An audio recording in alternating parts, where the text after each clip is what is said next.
If you pick up a Bible and begin reading it, and you read the first 11 chapters, you will have read about 2,000 years of human history in just 11 chapters.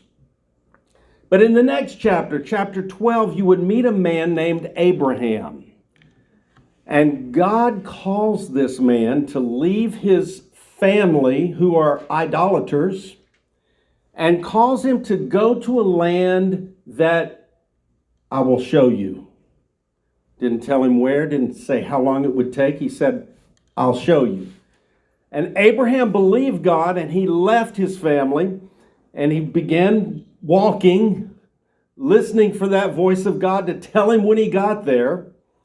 And God made some promises to Abraham, and in those promises were, I'm going to make a great nation out of you, and through you all the families of the earth will be blessed. But like a lot of prophecies in the Bible, that's very vague. We don't know what all the families of the earth being blessed means at that point. And I'm sure Abraham didn't know what it meant either. So you have to keep reading.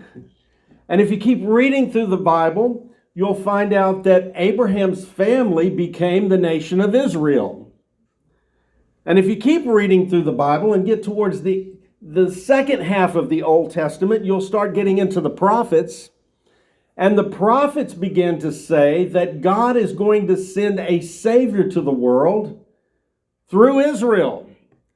So the more that you read, the more detail you get, and the clearer the picture comes into view. When you get into the New Testament, you find out that Jesus is that Savior that the prophets prophesied about.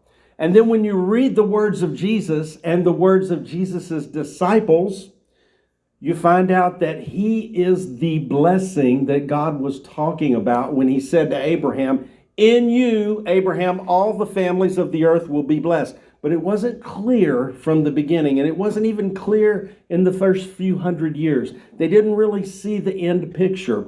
But through thousands of years, the picture has come into view. And now here we are after the story's already happened, and we are the extension of that story.